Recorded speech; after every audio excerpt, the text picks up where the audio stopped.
Afternoon, everybody. Welcome to Leadership in Action. And this is where we take a leadership topic and we have a 15-minute discussion around it. And today we're going to be talking about sort of self-regulation under pressure. This is part of a series of emotional intelligence. We talked about self-awareness and a little bit about self-regulation last week. Today, we're going to explore self-regulation under pressure and talk about what actually happens there. What are some of them the challenges when we are under pressure, what impact that can have on us as individuals or on our teams. And so Renee, I want to introduce Renee, who's our sort of senior partner at Orca HR Solutions. I'm Paul O'Byrne, the CEO of Orca HR Solutions. So Renee, when you think about self-regulation under pressure, what are some of the things that do you think about? Yeah, under pressure, so stress causes a lot of those like cortisol, those chemical reactions to emerge. And so there's a couple different schools of thought of what comes first. Is it the thought? Is it the feeling?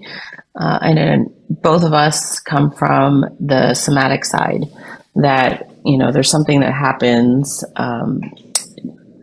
Dan Siegel is a neuroscientist that has a great hand model of the brain. And it's, you use your hand and this is your spinal cord where all of the stimulus comes in, right? Something happens, big or small, sends a message to the brain in the limbic system. And your thumbnail is your amygdala, your thumb is the limbic system, and then this is your prefrontal cortex. So our brain is, we've talked about before, that is in survival mode all the time. It's constantly scanning for threat. And so as the triggers or activation comes in, the stimuli come in to our system and send a message to the limbic system. Once the stress hits and becomes overwhelming, sometimes we can flip our lid. And so I always equate it similar to exercise, that we've got to have tools and different practices to manage our stress and to reduce that sympathetic nervous system side so that when we are under pressure, we have easier access to our parasympathetic side of the nervous system. Yeah, and I have a model sort of very similar, and it talks about something happens around us that we sense and it evokes a response. And sometimes that's kind of called a trigger. And I know you don't always like the word trigger, but it's like something that happens, but then our body responds to that input. And so this is where you could feel some sort of tension or tightness, or if it's a happy thing, it could be warmth or whatever. And that is then that is where feelings arise around that. I mean, one of the things that I think is really interesting is if you've had an experience in the past, like, for example, if you had an experience with your boss, or you as a leader had an experience with an individual where you caused them to be in a mode where they're kind of reacting to you. Well, the next time they meet you, they may have that same neural response because it triggers that kind of neural memory. And then that creates an emotional response, and the mental response is based on the experience that you've had before. And then the behavior then flows out of that. So you have like the trigger, the bodily response, the emotional response, the mental response, and the behavior then is the last thing. So I think what you're saying is if you can kind of know that's this pattern, you can probably interfere with the pattern somewhere along the line, like the somatic response, where you could change your somatic response, Yeah, we talk about creating space when that event or trigger or activation happens in your system, and you can start noticing, sweaty palms, butterflies in the stomach. That happens before, like you said, the emotional response or the feeling. And so when you create space, it's much easier to notice those things in your body and that can be the choice point for you. That's the pause that you can take to figure out, what your mental response is going to be, which leads to your actions. And it's that sort of pause between, your sort of before you react. And so, and so that can be just as simple a thing as, and I think you've discussed this before, Renee, is just taking a breath. Yeah. And the feeling to the mental response, are the stories we make up. So, butterflies in your stomach can signify fear, or it feels the same as excitement. And the difference between fear and excitement is the story you have to it. So I always use that example of flying. Some people love to fly. I get really exhilarated by flying because for me it signifies potential possibility, adventure. But some people are terrified of flying. But we both have the same bodily response. So it's what are the stories we're telling ourselves. So once you can identify the different sensations in the body, then you can start noticing what your stories are, what your thoughts around certain things are, especially when it comes to feelings. Because some people think, having fear is weak, and there's all different perceptions. So there's definitely many layers to how you can make different choices and have agency in your actions.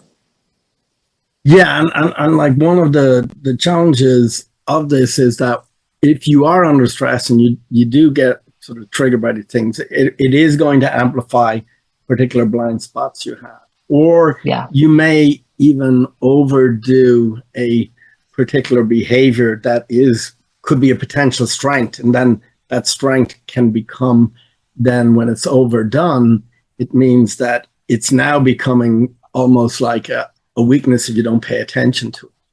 And so leaders can then default to habits that don't serve them or their team. And so, one of the things is when they're overwhelmed, they're going to become reactive. I remember, working with a number of executives and people would sort of say, well, okay, he's very much under stress. You don't want to go near him today, because you knew that he was going to be very reactive in any type of engagements, And then that can also lead, as you say, to sort of like fear. So people may overfunction themselves and take on too much, and they're not delegating enough. And so they may take it on because they're in fear of, oh my God, if this doesn't get done well, it all plays back on me. So they take on more and then build even more stress for themselves, Yeah.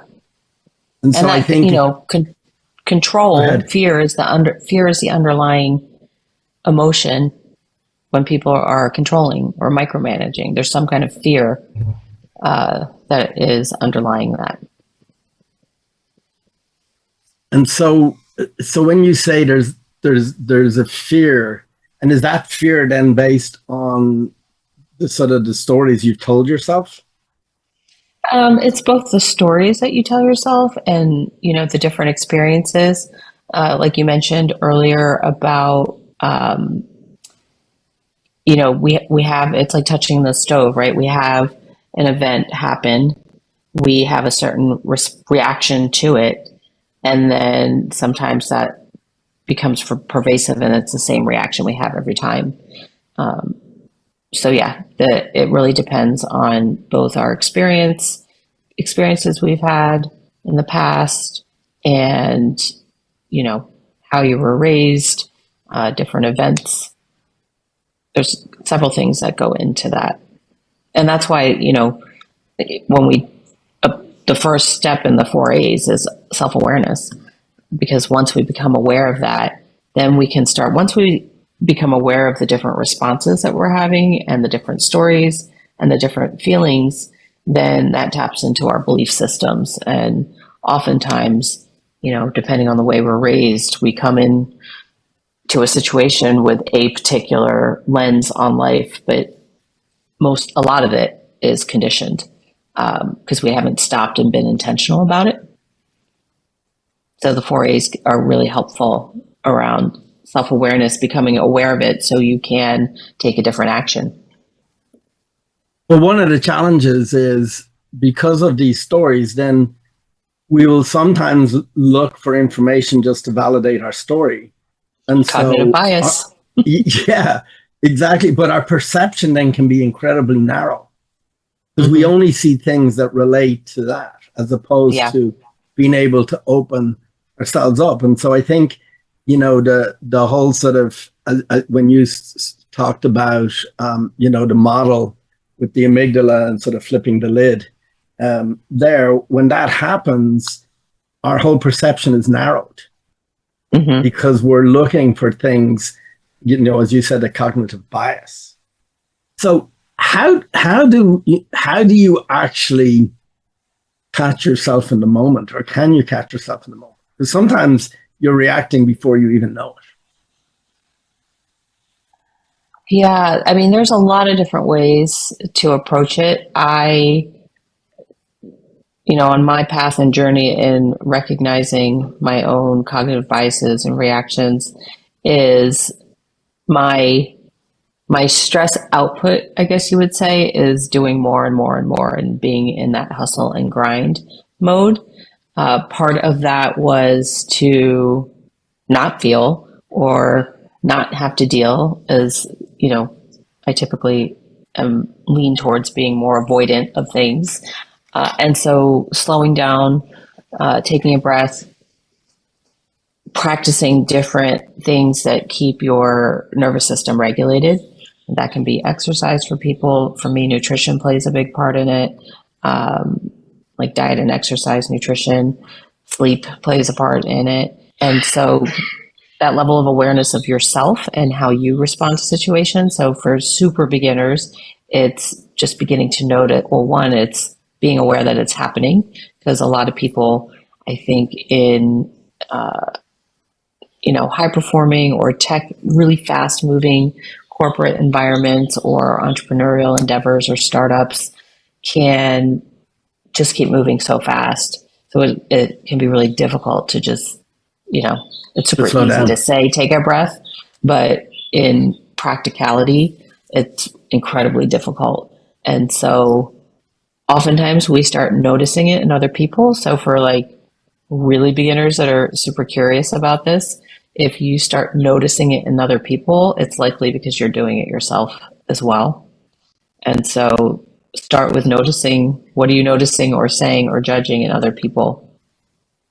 And then ask yourself, how is that just like me?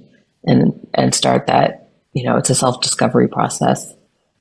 Yeah, and we talk in the 4 A's. One is, and you talked about awareness. So it's like being able to identify those sort of physiological and behavioral cues.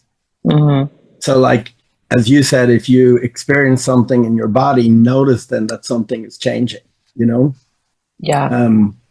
Because if you notice the event, like say somebody comes to you and you react more harshly than you should, and you recognize, oh, I probably shouldn't have said it that way. Then you can reverse engineer, say, what was I feeling in my system before that happened? So it is sort of tuning into that awareness to be able to do that self-regulation under pressure. Yeah. I mean, one of the challenges is, the overall effects is when you are stressed and if you recognize your cognitive performance is actually going to be decreased. One of the things that I find very interesting is people tend to overgeneralize, you never did this or you always do that. And then actions are very defensive. And then stressors are actually worse than they actually are. And then you can be easily aggravated. And you're not being able to perform at your best, and you're not being able to have your team perform at your best. Because if you're causing those type of reactions with your team, that's going to be the exact same impact on them. They'll have decreased cognitive performance. They're not going to be able to work as well and they're not performing at their best. So, in all of this, there's a ripple effect. Total ripple effect, yeah. And it's also not linear. right? Like it impacts so much more than what we are aware of. So Yeah, I mean, one of the things we had talked a little bit about is, is just as a kind of a tip for people to go forward is one, again, as we said, identify when you're having those behavioral or physiological cues. Acknowledge the fact that what's going to have the impact if you don't pay attention to those. And then you said sort of like this little kind of micro check-in ritual, which can be sort of like just pause, breathe, and name it, because you name it to tame it, I think they say. Name it to tame it, yep. Right. And then build some sort of practice that's going to help you when you are under pressure. And so that's something you kind of have to do before you even get into the situation, Yeah. Yeah. And tying it to things that you're already doing. So often I'll invite people to take 3 conscious breaths when they're, doing something at a stop sign, or when they're making their coffee or tea or breakfast. And just once a day, just start doing that so you can practice regulating the nervous system and then build upon that. So practice it outside the actual situation, you're saying? Yes, outside the situation when you're calm is ideal. Yeah. So if you can do it every day before you get out of bed, 3 conscious breaths. When that's a habit, then keep adding 3 conscious breaths, and eventually you'll have that practice, have a good solid foundation for it. Well, we are over time, and another 15 minutes has passed, and thanks very much, everybody. And please reach out to us if you've got any questions. And next week we will talk about social awareness and social regulation, which is part of emotional intelligence. So thanks again, everybody, for listening in. Have a great week.